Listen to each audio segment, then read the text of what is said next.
It's sure nice to have friends that love to fish. Yeah. We're having a big feed here this morning of hash browns and walleye, and really heavy on the walleye. I think my friend must have sent out his daily limit. So how's the fish, Kevin? It's the best breakfast I've had since we've been up here.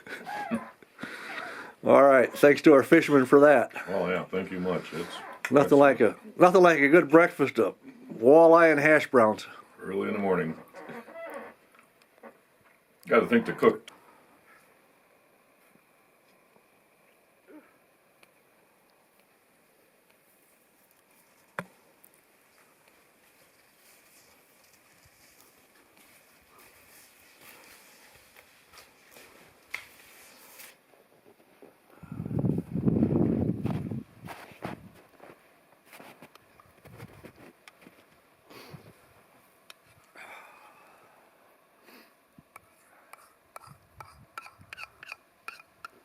A little hot tea. A little hot. Been some chili on the trail.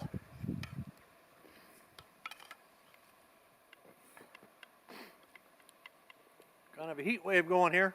It's plus 10 on the Fahrenheit scale and heading for 30 in a few days. Pretty good deal for the top of Minnesota early in January.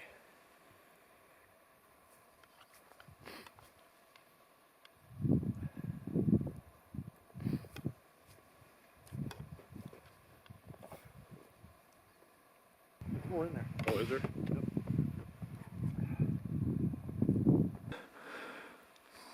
I got Kevin here with me, and it's kind of nice to give me a break because he even eats more than I do. If I didn't eat so much, I probably wouldn't need near as much propane hauled in.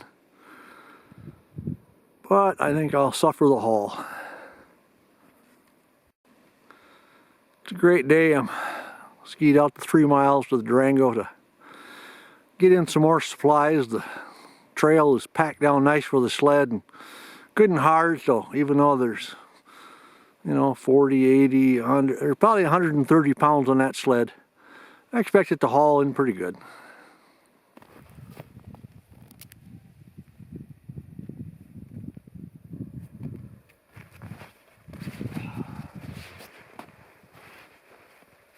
I like the little down coat to put on when I stop for my brakes.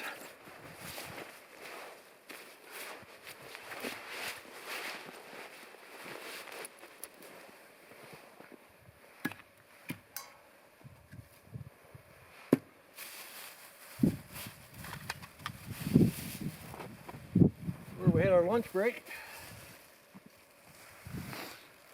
Kevin went off to explore and I went out to get that load of gear.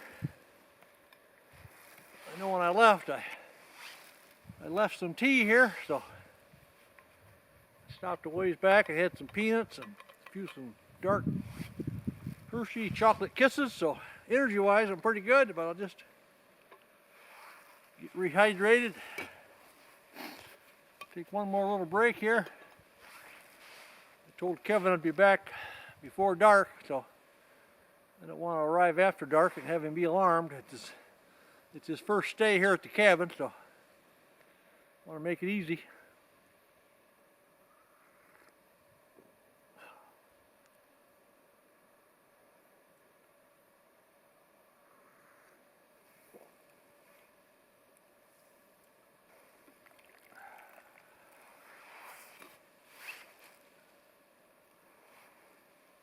Went out the other day and I took my tea, but I had the hot water in the thermos, but there wasn't any tea in it, but hot water still went down pretty good.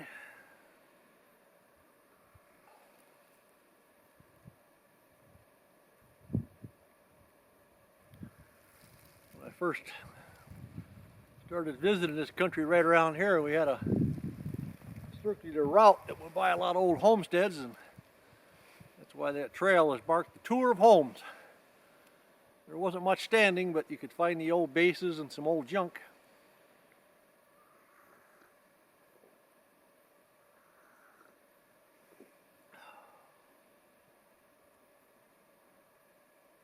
For those of you that are keeping track, Hawks Pond lies up that way about 300 meters.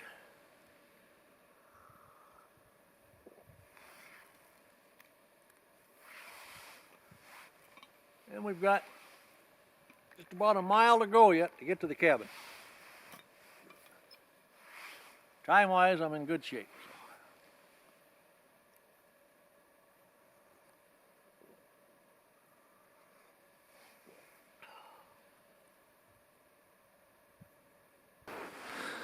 The most intact remnant on the tour of homes is these walls right here of this old cabin, which I've stated in a previous video. There was a finished structure just on the back side of that, but this part was probably never finished. That big tree growing out of the middle was, I calculated back after we cut it down that it started growing in 1935. That was probably about the time that they had abandoned the site and never put a roof over the cabin, and there's no sign of it. And the biggest, the interesting thing is, one Everett pointed out to me one day, and Martin, that cabin was probably never finished. There's really not a door. And there was a rough opening on one side, but it certainly wasn't a door.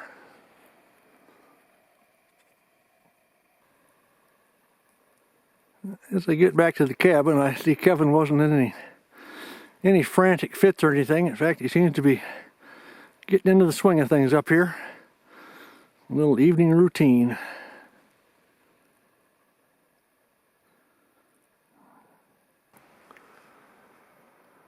We had our roast chicken last night, so the Jays get their bonus this morning, but it's kind of funny watching them. They almost look at it like they're guilty. They're stealing something that they shouldn't be eating. They take a peck, they look at me, they look around, take another peck like this is too good to be true. But they came in early, just after 8. The sun isn't even, well, it's cloudy, but if there was the sun was coming up, we could see it. It's still about 10 minutes before sunrise, but some of these birds get up pretty early. Let's swing over here, even before the Jays got here. Had a first grouse for the day in eating, picking up his grit. With all three of them working, they'll carry that off and be stuffing all that meat in the tree crevices, bark holes. And the idea is then when they have their young ones hatched in probably late April, they can go and they can pick up all those morsels and feed them. There's this one here, maybe he's just putting that in his, well, no, he's flying off the store. I thought maybe he was going to swallow all that, but that'd be a lot to eat. It's about 25 degrees above Fahrenheit here on this early January day. Jays are going to town there. I got some chores to do. I never even unpacked I brought in that sled full of propane and gasoline and some other supplies. And I just pulled it up there last night and parked it. I was pretty tired. I had to get in and get that chicken put on too, because I like to roast it for a couple hours. And we've been melting all the snow for water, but I kind of left the snow on the roof, and I've got some really good collection of icicles over there. They melt down really nice for getting our water. Not near as much work as hauling all this puffy snow in. I think by the time the day's out, that roof will probably be all melted off with as warm as it's gonna. It might even get up to 35 degrees Fahrenheit above. Much better than 35 below.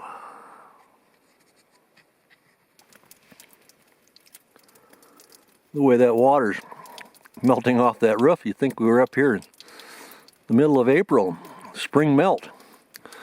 You can also see why I knock all that and I drag all the snow off the roof so I don't have any problem with ice dams. But there's nothing leaking inside, but it could have been a problem.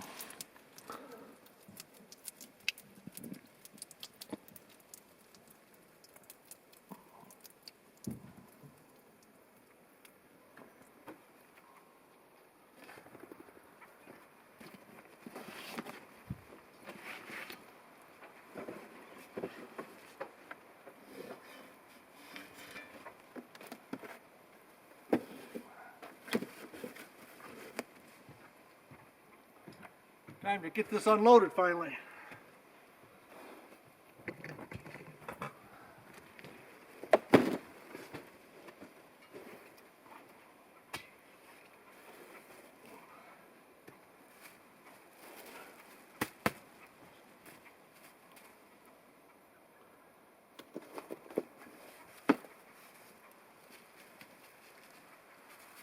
We won't need the umbrella today,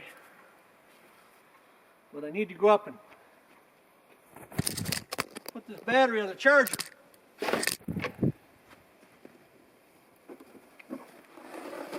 My birds probably don't like this. Too much disturbance.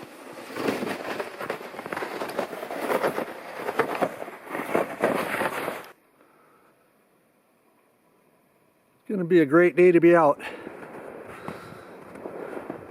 Got some blue sky showing up there. Mild temperatures. We're going to go trying to find some special birds like the three-toed woodpecker and the boreal chickadee, a north country chickadee with kind of a brownish cap. They got a little different call, they have a little more of a southern drawl to them. I'm on my way up to put this battery on the charger. Trail's firm enough I'm able to just walk with my shoes.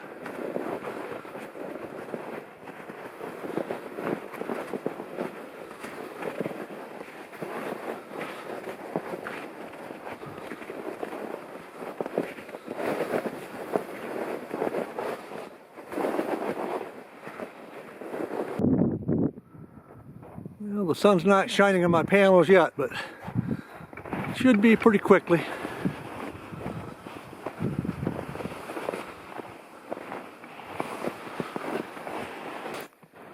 This is the routine. Every day or so I bring the battery up.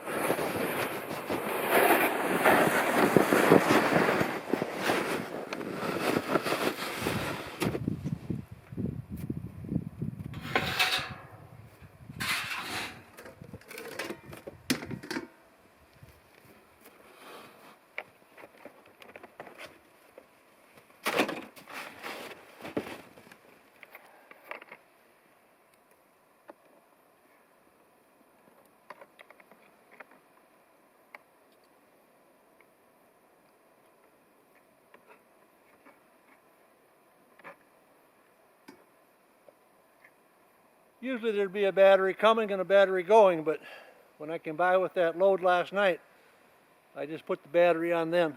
So I don't have any return battery right now, but get them hooked up. Got the control box. Turn that on.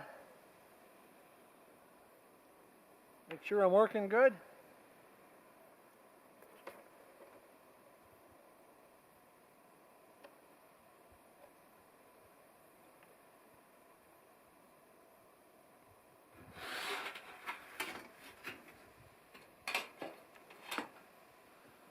The power plant's working fine. There comes that sun we need. It's already 10:30, so you can see why we have a hard time generating power up here. By the time the sun gets up over here, past those trees, then we'll have quite a few hours though of good charge till it drops back down over on that side.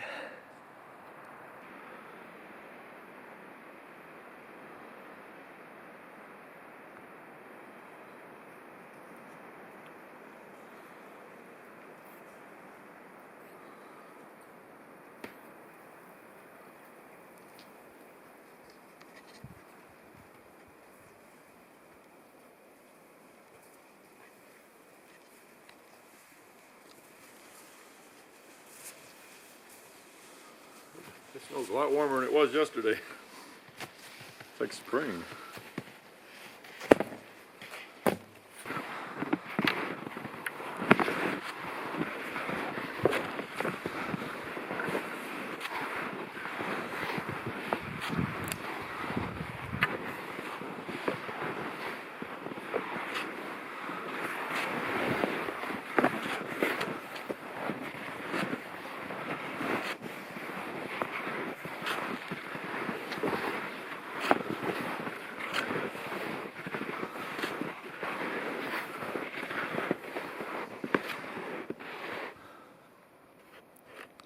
See, there's more deer checks around.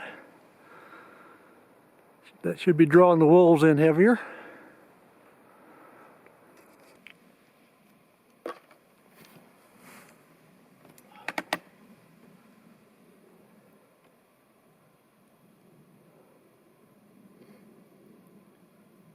think that chicken lost a little weight while we were out skiing. Didn't look near that gaunt when we left.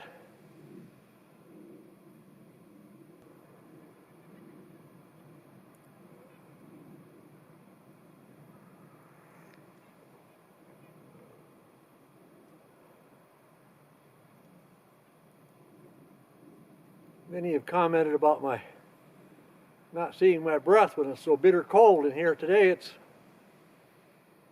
above 30 degrees and we're steaming away, so must have to do with the higher humidity today.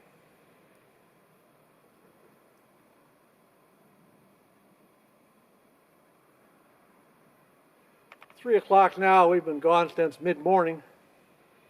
Stove had burned down, but it was still 75 degrees in there.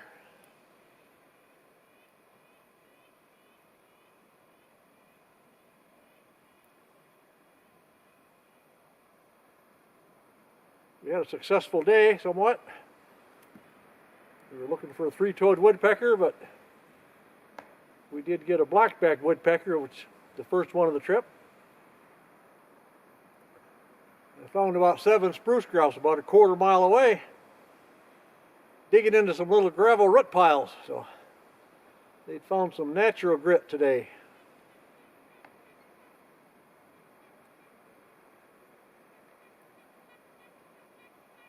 Best thing is they're promising this kind of weather for tomorrow too.